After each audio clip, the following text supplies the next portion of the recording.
is 5:30, Tuesday, July 7th, 2020. Rule of Confirmation of Public Elections Committee. Call roll first. Councilmember Evans. Present. Councilmember Lee. I don't see her on. She won't. She's out of town. Okay. Councilmember Murphy. You. Present. Councilmember Rutherford. Present. Councilmember Sepulveda. You. Present. Councilmember Sledge. He just finished in codes. It might be on his way. And Councilmember Stiles. Present. I see. Okay. Great. Okay, first on, let's make a motion that pursuant to Governor Lee's Executive Order 16 regarding electronic meetings as extended by Executive Orders 34 and 51, I make a motion that the committee meeting agenda constitutes special business of the Metropolitan Council and the meeting electronically necessary to protect the health, safety, welfare of Tennesseans in light of the COVID-19 outbreak. Is there a second? Second. All right. All in favor? Anybody opposed or abstaining? All right, let's do it.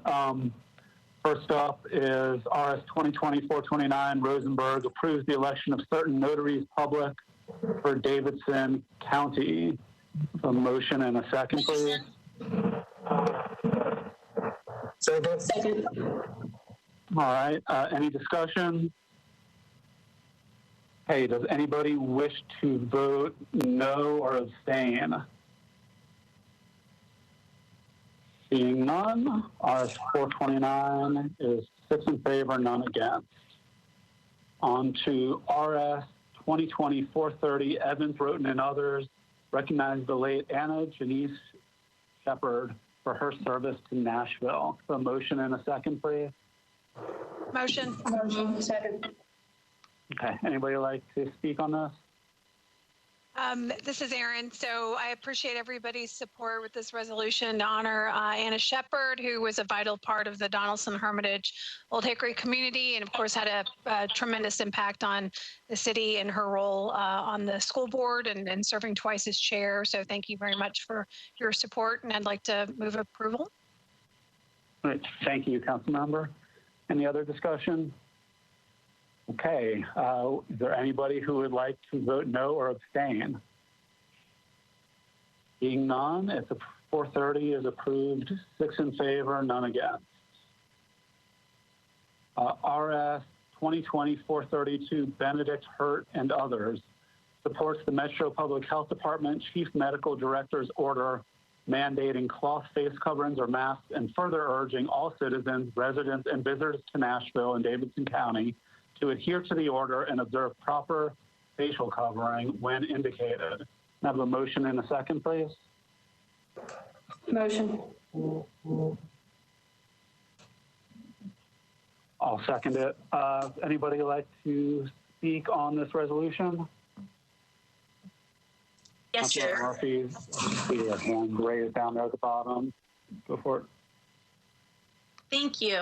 I wanted to see, I know that tonight we have Council Lady Stiles ordinance in front of us, and just wondering what's the difference between the two, and we're just seeing a lot of resolutions coming through council in general, and a lot of them are reiterating or restating things that we have already, many of us have spoken out about or could write letters about or op-eds about, or have done that in addition to seeing these resolutions come through council. I am just wondering the need of this as opposed to, or in addition to Council Lady Stiles' legislation she has before us on third reading tonight. Councilmember Benedict, do you want to respond to that? Yes, thank you, Chair. So Councilwoman Stiles' legislation was in the forefront of my mind when I was adamant about making sure that we are encouraging, if not mandating, masks throughout the city. Subsequent to the communication that we had with the COVID task force here and Dr. Caldwell as well. Subsequent to the conversation where, I think many of us on that call said that we need to see mandatory masks from them. They did implement that. So this resolution, while it was originally designed to help put a bit more teeth in, not that it was needed, but to help make Councilwoman Stiles' bill more broad, because it originally started as something more broad, and through committee work and through council work, it continued to get amended. And quite frankly, not where I think all of us wanted to be. And so the decision by the chief medical director to mandate mask and face coverings was something that I wanted to get behind. I actually, Councilwoman Stiles, I believe, was going to introduce this resolution, but she has something else that she's sponsoring, as was Chair from the Health and Hospitals Committee. So with that, I think it's just important that we reiterate to the public that this is something that's critically important. I wish we would have been able to get it through in advance of the chief medical director, because I believe Councilwoman Stiles' bill was, on the right track and taking us where we needed to go to get the community on board, especially in her part of town, which we know we've seen a significant amount, and her efforts have been outstanding to get masks in the hands of her community and throughout the city. So I think this really just helps to reiterate that this council body supports the health director's mandate or his order. Thank you, Councilmember. Councilmember Murphy. Thank you. Councilman Rosenberg, I would ask that you as the chair of rules, maybe work with some of us on the executive committee where we could maybe come up with some guidance just in general, not necessarily because of this resolution, but just how many resolutions that we are seeing going through. That could be something that maybe we could talk about in an executive session, or the rules committee could kind of take up at another date and time. Thank you, Councilmember. There has been a big increase in resolutions this term, certainly. Any other discussion on this resolution? Yes, Chair. I have my hand up. This is Councilmember Stiles. Yes. So, and I'm going to share this on the floor as well. So yes, tonight is the third reading of my bill. Why it is still important for us to have the bill is that this is the Metro ordinance. Yes, there is a mask mandate by the Public Health Department, but they go together well. And it also is a show of support for the mandate that has been done by the Public Health Department, showing Metro also believes in masks, and this has teeth to it. So I don't want us to get this far and think, oh, there's a mask mandate and we can relax. I think, as we've seen, relaxation has not caused us anything but more grief. So I think I'm going to encourage all of my colleagues to please vote for this to go through third and final reading. I don't think we can stress, frankly, the wearing of masks enough. So thank you. Thank you, Councilmember. Any other discussion? Seeing none, we're ready to vote. Is there anybody who wishes to vote no or abstain? Seeing none, 432 is approved, 6 in favor, none against. Thank you. Resolution 433, Cash Murphy and others, supports communities disproportionately affected by COVID-19. Kind of a motion and a second, please. Motion. I'll second it. Would anybody like to speak on the resolution? Yes, please. If I could just say a couple of things. This is Councilman Cash. I just want to thank the Vanderbilt students at the Vanderbilt Law School Immigration Clinic for doing research and writing this with some help from our Hannah Zeitlin. But this resolution recognizes many different ways that COVID has impacted communities of color, including higher infection rates, but also something that I don't think we've focused on enough, that discrimination and hate speech and harassment against Asian Pacific Islanders due to the geographic characterizations of the disease. And so this resolution asks council to go on record condemning racism and embracing Nashville's history of promoting racial equality. Thank you, Councilmember. Any other discussion? Councilmember Stiles, that's from before, right? So sorry, Chair, yes. Ready to vote? Anybody would like to vote? Would anybody like to vote no or abstain? I'm sorry? I'll ask again, just in case. Was that somebody saying that they wanted to vote no or abstain? Yeah, okay. Then 433 is approved, 6 in favor, none against. Thank you. 434, RS 2020-434, Hurt, Van Rees, and others acknowledges the significant efforts of Teens for Equality. A motion and a second, please. Motion. Second. Great, thank you. Would anybody like to speak on this resolution? I would, Van Rees? Madam Chair, Mr. Chair, this is Councilwoman Sharon Hurt. Councilmember Hurt, your lead sponsor, Yes. go right ahead.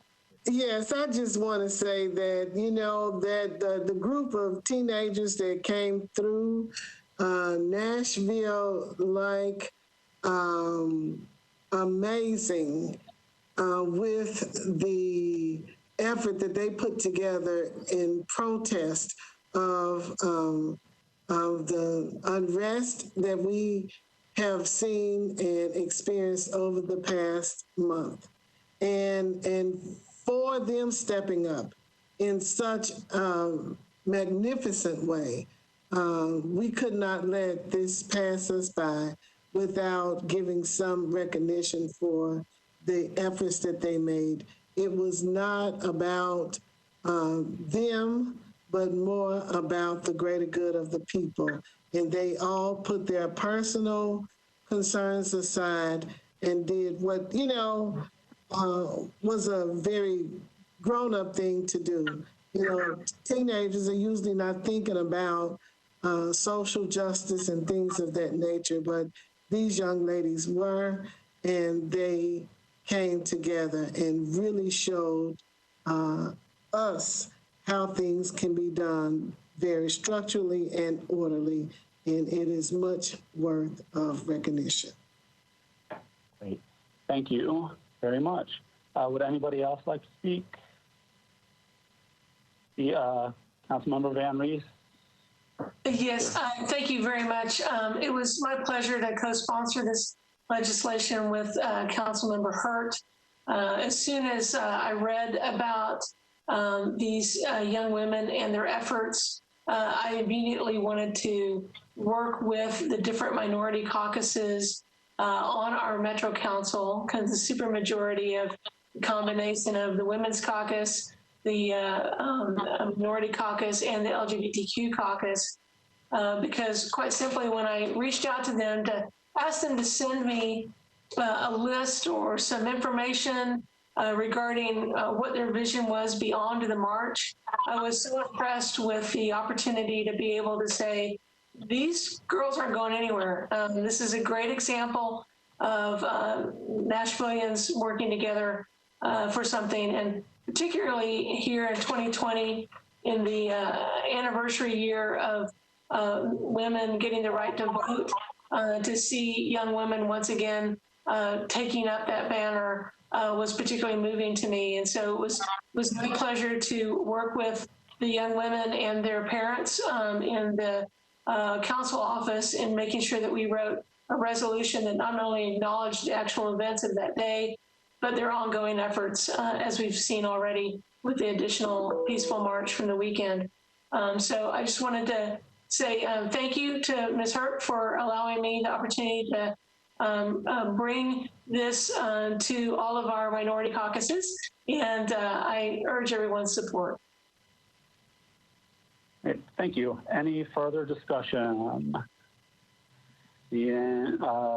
Seeing none, unless I guess y'all's hands are still up from Yes, earlier. no, I just, Mr. Chair, if you would allow me to, because I failed to thank Councilwoman Van Reese, who graciously allowed me to share and lead in this wonderful recognition for these teens. She, as she eloquently stated, did all of the research, had the brainstorm to come up with it, and then so graciously and humbly gave me the opportunity to carry it forward. So I just want to thank her for her foresight and generosity in allowing me to be a part of such a wonderful recognition. Thank you. All right. Thanks all around. Any further discussion? Hey, is there anybody who would like to vote no or abstain on this resolution? Seeing none, that is 434 approved, 6 in favor, none against. Thank you. And we're on to late filed resolutions. One that belongs to Councilmember Gamble, who is not here. So we'll kick that to the heel and see if she arrives. Then we have one pair from Councilmember Mendez, one from Councilmember Mendez. This is a resolution accepting 2 grants from the U.S. Department of Health and Human Services, the Metropolitan Government of Nashville and Davidson County, acting by and through the Nashville Fire Department to provide claims reimbursement to EMS agencies for costs related to the diagnoses, testing, or care for individuals with possible or actual cases of COVID-19. Councilmember Mendez, would you mind telling us why it's late filed and why it's an emergency? Although that's kind of obvious. Sure. This is an amount that's $372,000, so it's not earth-shattering. It's $372,000 still. This is relief funds that would go directly to the fire department, and there's a time clock on when the money has to be accepted, and that's what's creating the urgency. Thank you. Does anybody have any questions or comments or concerns with this late file? Seeing none, we're good to go. Okay, next up is a late filed resolution urging the construction industry to improve working conditions to all workers and to not hire employees under the age of 18 until working conditions are made safer. This is Councilmember Stiles. Could you tell us why it's late filed and why it's an emergency, please? Yes, unfortunately, thank you, Chair. Unfortunately, it's late filed because the tragic accident took place after our regular filing deadline. And so this resolution is specifically dealing with the death of Gustavo Enrique Ramirez, the 16-year-old who fell off of the new hotel that is being built downtown. And I think it's vitally important that we take a stand to say what we are against as it pertains to child labor, and in addition to the construction industry's practices. They're very questionable. Children being considered independent contractors makes absolutely no sense. And while I understand that this is a non-binding resolution, I think it's important that we take a stand to let people know where we stand as a council moving forward and how we'll be working on legislation in the city, even on different levels, to combat this. So thank you. Thank you. Councilmember Murphy.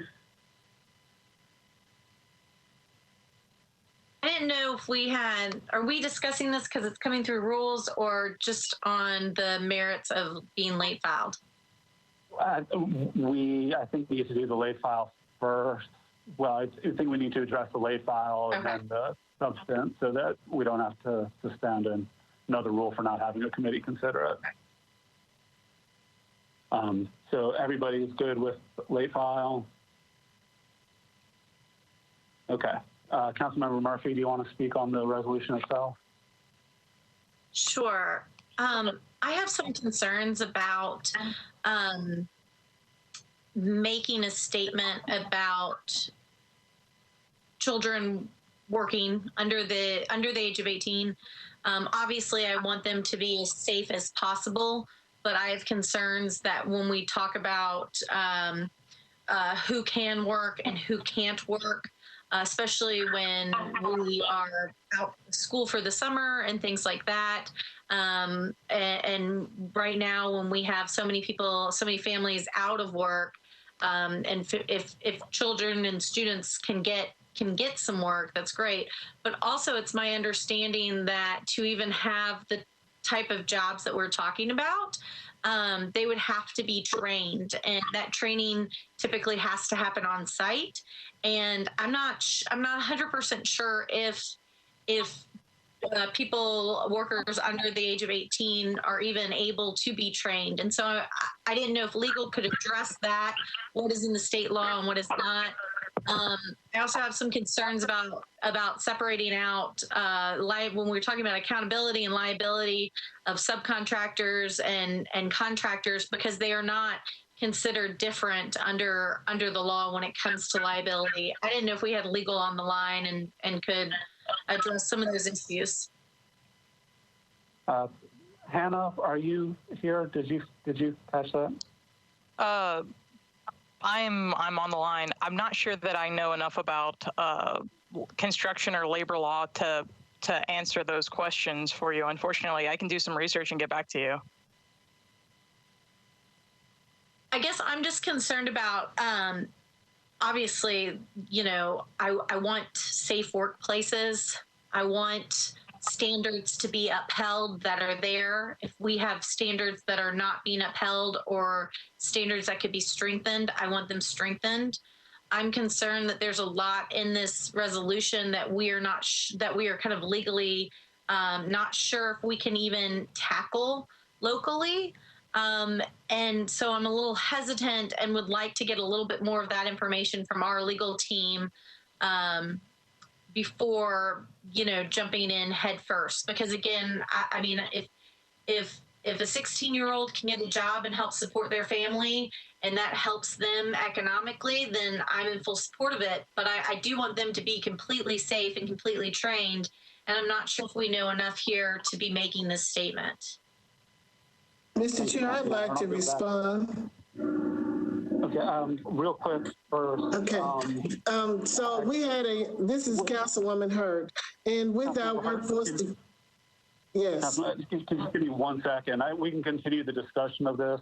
I am going to say that I'm not comfortable asking for a vote on this resolution. We have not been sent the content of it, so we can discuss it, which I think is proper to do.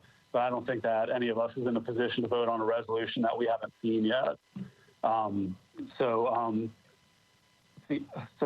Councilmember Stiles, you had your hand up. Can Councilmember Hurt speak first, or did you want to speak first? I wanted to briefly respond, Councilmember Hurt, to Councilmember Murphy's concerns regarding the age. And there are certain jobs for the state that a 16-year-old can do. None of those involve being at the height that child was without a harness. There are several, I think there's several skill sets that are needed to do what he was doing, and he hadn't been trained and he wasn't prepared. This is what's concerning. That's why the resolution is forth, because those parameters have not been put in place so that someone wouldn't hire a 16-year-old and send someone else up 100 feet in the air without a scaffolding or harness. And that's what's concerning. And in terms of having a differentiation between subcontractor and company, it is very clear that construction sites are using subcontractors, and then they are calling employees independent contractors, which makes them supposedly self-sufficient. And a 16-year-old cannot be that. It does not make sense. Councilmember Hurt, thank you for letting me step in there for a moment. I appreciate it. So you're welcome, but I was basically going to say the same thing. You know, we ran a workforce development program and we dealt with construction workers. You're absolutely right.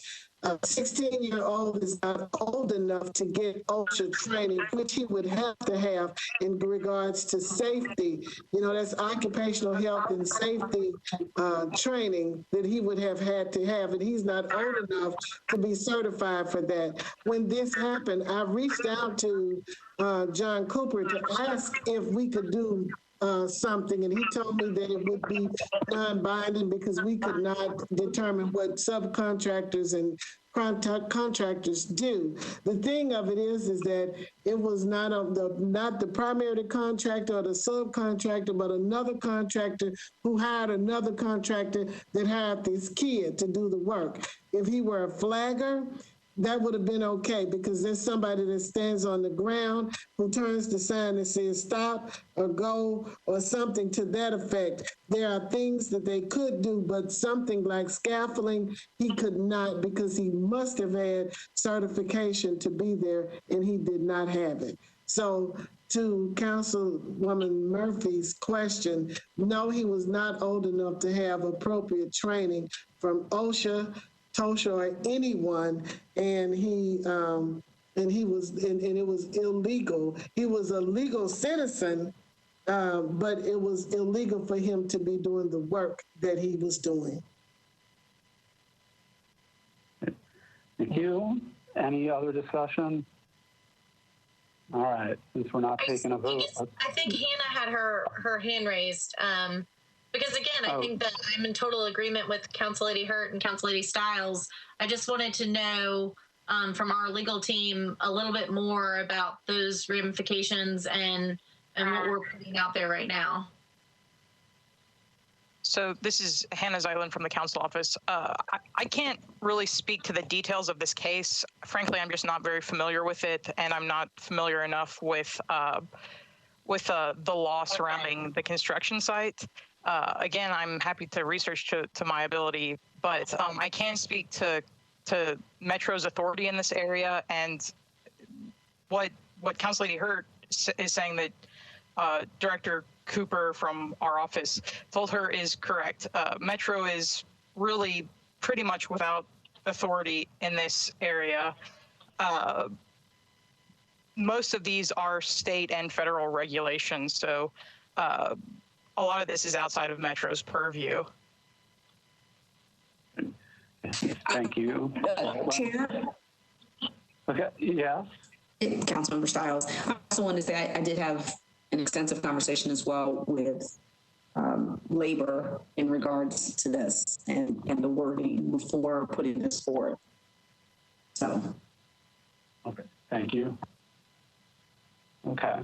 If there's no other discussion and courthouse internet connection is freaking out, then all right, let's see if Councilmember Gamble is here. So let's go back to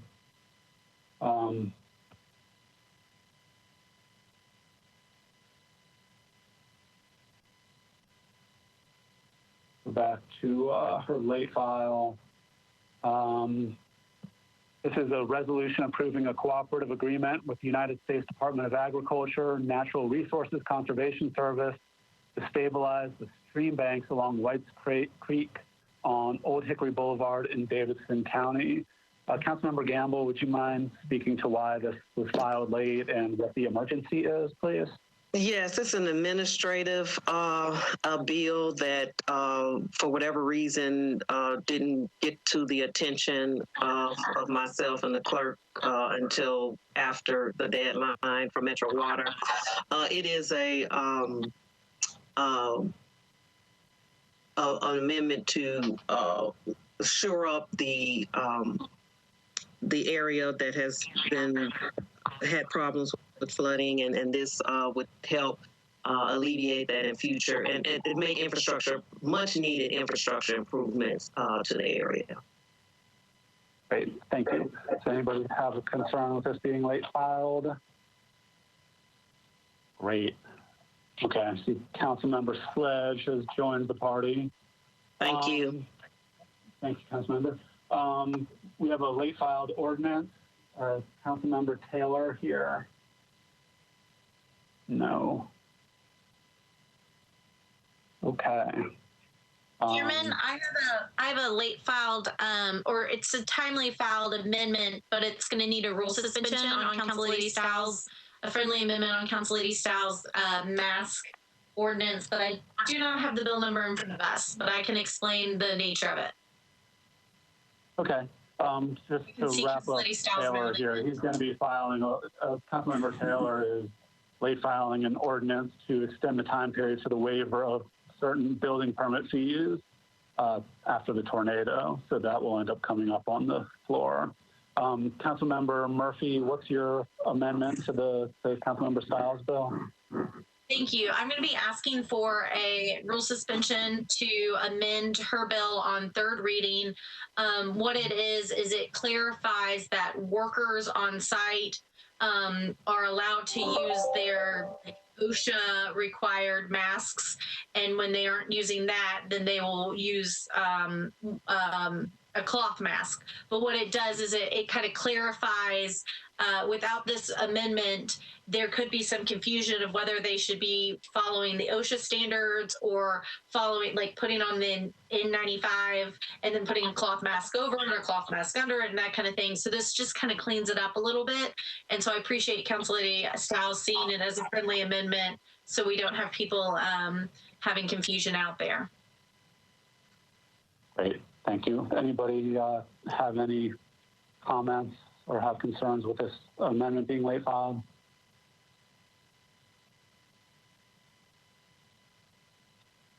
Seeing none, okay. Any other business before we adjourn? Stories, songs? Okay, with that, we are adjourned. Thank you all.